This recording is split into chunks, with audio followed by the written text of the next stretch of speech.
तुम्हारे पास, इसलिए मुलाकात करने आ गए। बस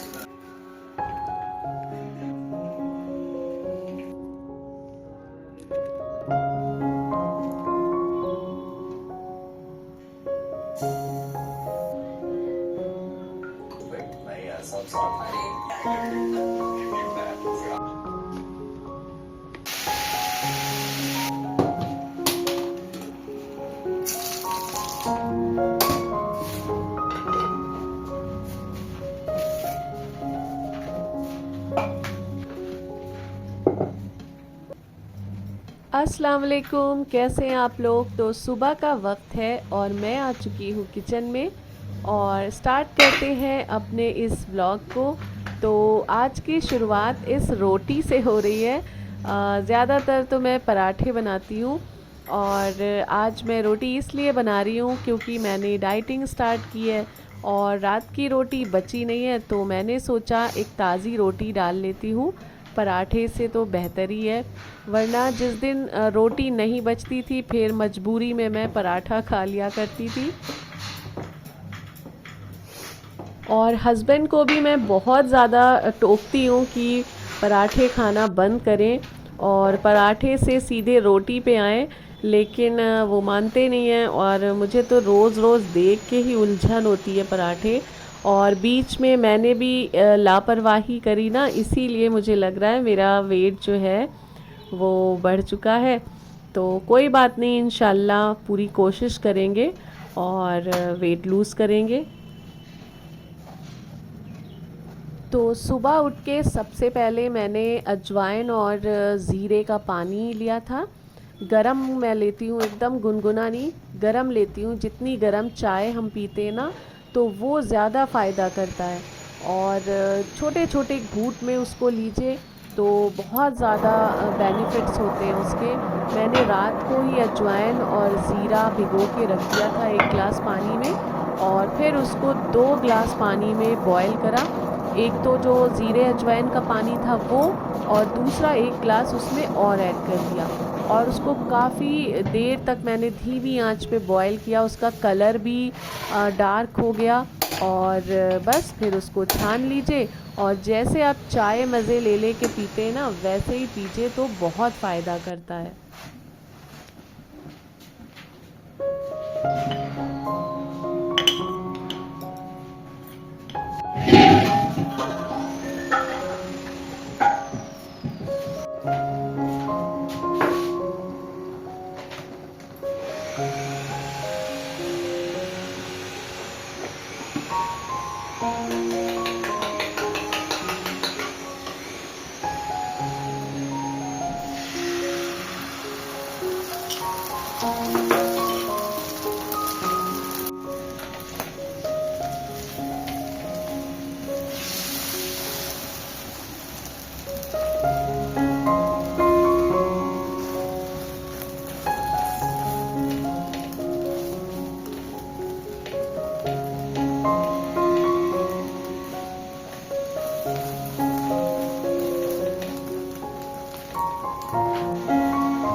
तो यहाँ पे मैं और मेरे हस्बैंड बैठ के ब्रेकफास्ट कर रहे हैं अपना।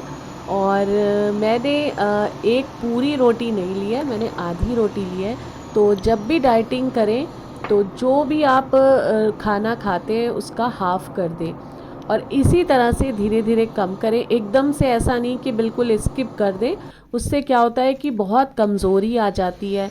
तो फिर मैं नाश्ते में एक रोटी लेती थी, लेकिन अब मैंने आधी कर दी है और इसी तरह वेट लूज़ मैं करती हूँ। मैं पहले भी कम से कम मैंने 2 महीने के अंदर 6 केजी वेट लॉस किया था, तो मुझे बहुत खुशी हुई थी और 2 महीने भी पूरे नहीं हुए थे। मेरा ख़्याल है 1 महीना और 16-17 दिन हुए थे और मैंने 6 केजी वेट लूज़ किया था। तो बस अब यहाँ पे मैं आ चुकी हूँ साफ़ सफाई करने। तो बाकी की सफाई तो हो चुकी है, लास्ट में पोछे का काम बचा था, तो मैंने सोचा बस ये भी निपटा के फ़ारिग हो जाती हूँ। और फिर मैंने ये बैग निकाला, मेरे बच्चे को मखाने बहुत पसंद है, देसी घी में फ्राई करके उसमें थोड़ा सा चाट मसाला स्प्रिंकल कर दिया जाए, तो मैंने सोचा निकाल लेती हूँ। और ये देखिए हाथ में मेरे क्या आया है, तिल। तो ये तिल मैं लाई थी कुछ बनाने के लिए और बिल्कुल जहन से उतर गया और मुझे याद ही नहीं रहा, ये ऐसे ही रखे रखे ख़राब हो जाते। तो बस मखाने के साथ साथ ये तिल भी निकाल लेते हैं और आज बनाते हैं मज़ेदार से फ़ायदेमंद से तिल के लड्डू। तो मखाने भी मैं फ्राई कर दूंगी, लेकिन पहले तैयारी कर लेते हैं तिल के लड्डू की। बहुत ही मज़ेदार होते हैं और बहुत सारे इसके फ़ायदे भी हैं।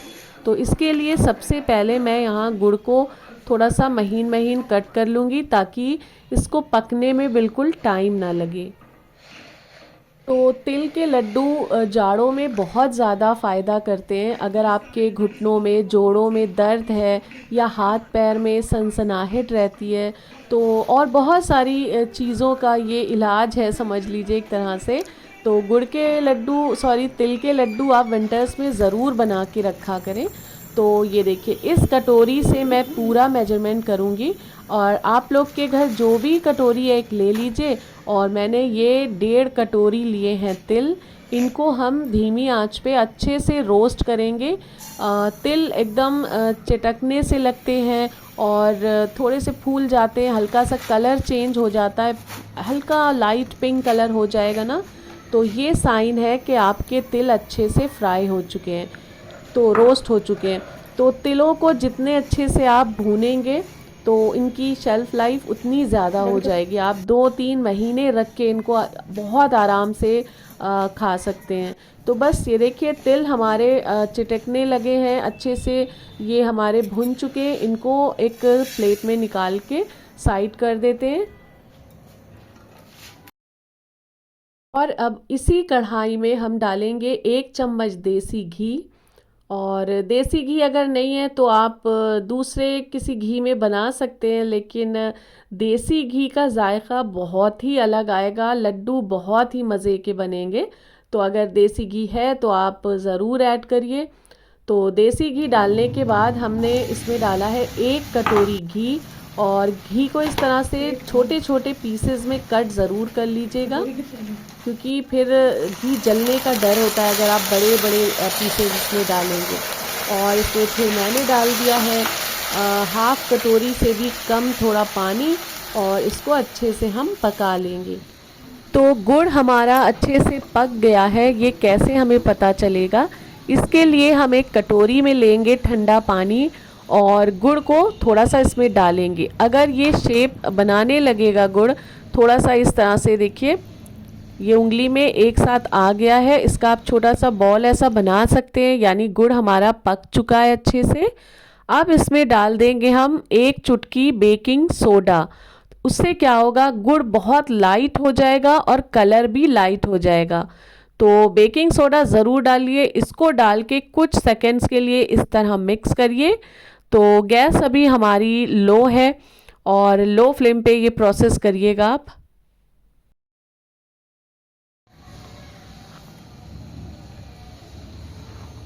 तो इस तरह से अगर आप लड्डू बनाएंगे ना तो बिल्कुल हार्ड नहीं बनेंगे और बहुत मज़े के बनेंगे। तो सारे तिल मैंने इसमें डाल दिए हैं। इस वक्त भी गैस हमारी मीडियम है और इसको थोड़ी देर पका लीजिए गुड़ के साथ। और ऐसा नहीं है कि आप इसको छोड़ देंगे तो ये बहुत हार्ड हो जाएगा, फिर लड्डू नहीं बनेंगे। मैंने इसको अच्छे से ठंडा किया था, इतना ठंडा कर लिया था कि मेरे हाथ ना जले, और उसके बाद लड्डू बनाना स्टार्ट किया है, हल्का सा घी लगा लगा के हाथों पे। और ये देखिए कितने अच्छे परफेक्टली शेप के ये लड्डू बन रहे हैं हमारे।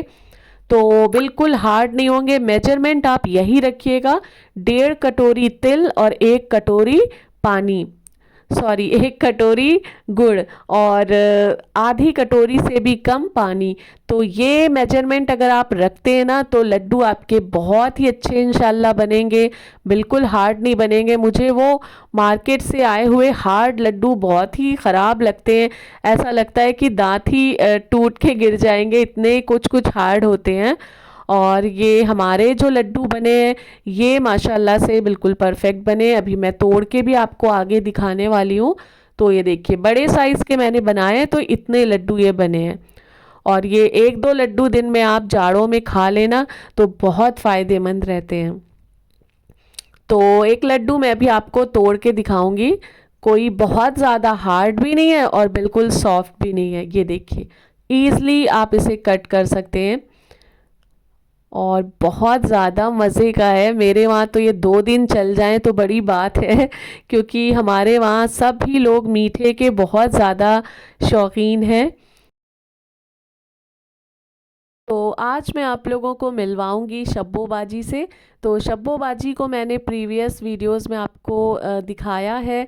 वो हमारे वहाँ पहले खाना बनाती थी, लेकिन अब वो नहीं आ पाती हैं क्योंकि उनकी तबीयत नहीं सही रहती है। तो ऐसे ही कभी कभार हम लोगों से मिलने आ जाती हैं। तो आज मैं उनका वीडियो ले रही थी तो उन्होंने कहा कोई बात नहीं, आप मेरा फेस दिखा दें। तो फिर आज मैं उनका फेस रिवील करूँगी। अस्सलाम वालेकुम शब्बोबाजी। वालेकुम अस्सलाम। बहुत दिनों बाद आई। क्या करे, तबीयत नहीं ठीक रहती इसलिए। अच्छा अब दिल लगा था तुम्हारे पास इसलिए मुलाकात करने आ गए। अच्छा अच्छा, वही और सब ठीक है? हाँ सब खैरियत है। हमने कहा बहुत दिन हो गए आपके आई। मियाँ ठीक है? जी वो भी ठीक है आपके अल्हम्दुलिल्लाह। बच्चे ठीक है? बच्चे भी ठीक है माशाल्लाह। आज लेकिन बहुत प्यारी लग रही हैं। अच्छा, आपकी दुआएं हैं। क्या बनाया था सुबह? आज नाश्ते में बनाए थे पराठे और ऑमलेट बनाया था, चाय बनाई थी। पराठे तो पता है आपको रोज बनने ही बनने हैं, एक दिन नागा नहीं हो सकता ये तो है। बात सही। आपके मियाँ रोज खाते हैं ना?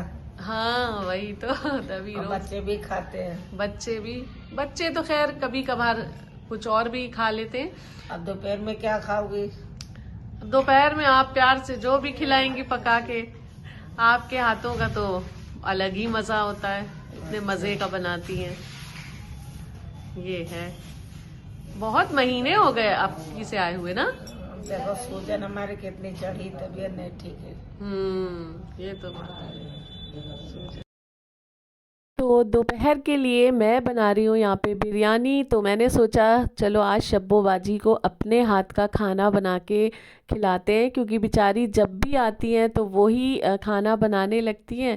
तो मैं यहाँ पे बिरयानी बना रही थी, लेकिन उनको जाना था आज शादी में कहीं, तो वो फिर चली गई और उन्होंने खाना भी नहीं खाया। मैंने बहुत कहा कि बस थोड़ी सी देर रुक जाइए, बस खाना बनने ही वाला है, लेकिन उनको जाना था तो वो चली गई।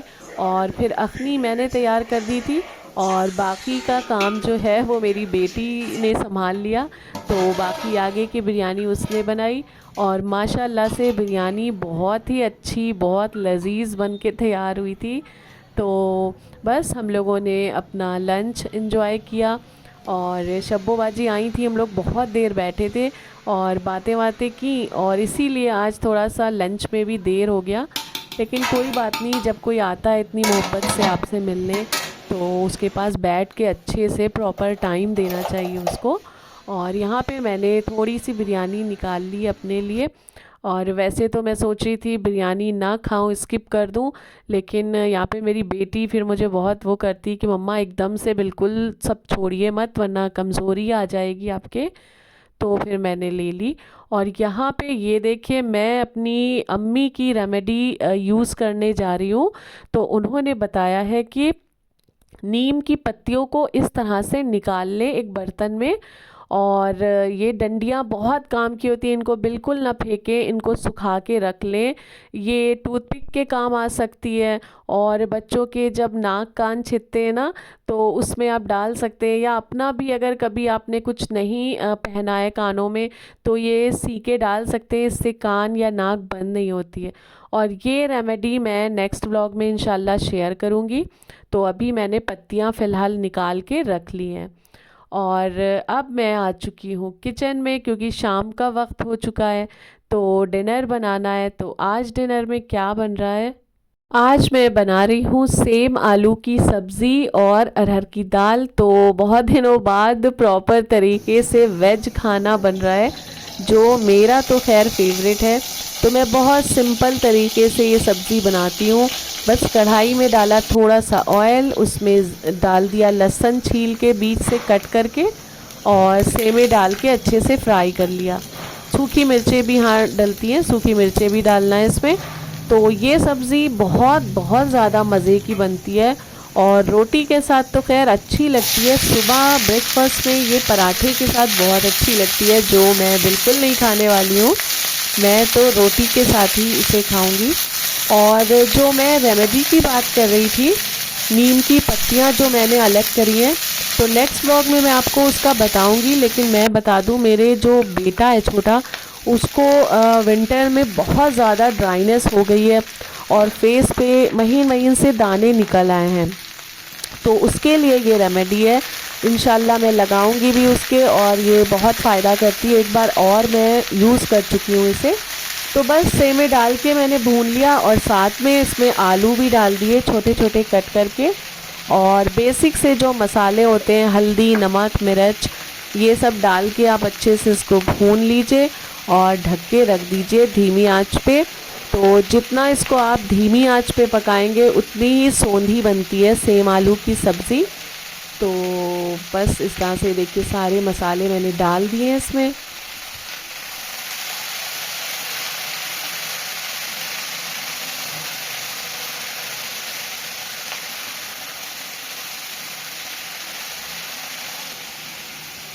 तो बहुत से लोग इसमें टमाटर भी ऐड करते हैं, लेकिन सेमे आलू में मुझे टमाटर बिल्कुल पसंद नहीं है, तो मैंने नहीं डाला। आप चाहें तो डाल सकते हैं। और इधर देखिए हमारी दाल जो है वो भी बॉयल हो चुकी है। और मेरे बच्चों को अरहर की दाल के अलावा शायद ही कोई दाल पसंद हो। तो जब भी मैं दाल कभी बनाती हूँ, बहुत ही कम एक तो बनाती हूँ, और जब बनाती हूँ तो सिर्फ अरहर की दाल। और बिल्कुल सिंपल तरीके से मैं देसी घी से बस लहसुन और सूखी मिर्च और ज़ीरे के साथ इसे फ्राई करती हूँ। और जैसे लोग इसमें टमाटर, हरी मिर्च इससे फ्राई करते हैं, तो मेरे बच्चों को बिल्कुल पसंद नहीं है कि बीच में दाल में टमाटर आए। तो बस मैं तो इसी तरह से फ्राई करती हूँ, और माशाल्लाह से बहुत मज़े की भी बनती है। चावल के साथ ये दाल बहुत अच्छी लगती है। तो बस इस तरह से मेरा पूरा डिनर भी तैयार ही हो चुका है, और रोटी चावल मेरी बेटी अभी बना लेगी, और हमारा डिनर भी तैयार हो गया है। तो ठंड में हम लोग जल्दी ही डिनर बना लेते हैं, वरना फिर रात में जितनी रात होती रहती है उतनी ज़्यादा ठंड बढ़ती रहती है, कोहरा होता रहता है। तो जितनी जल्दी खाना बन जाए उतना ही सुकून हो जाता है, फिर आराम से अपने रज़ाई कंबल में जाके बैठे आराम करें। तो बस इसी के साथ इस व्लॉग को यहीं पे एंड करते हैं। मिलते हैं नेक्स्ट व्लॉग में। अपना बहुत सारा ख्याल रखिएगा। अल्लाह हाफ़िज़।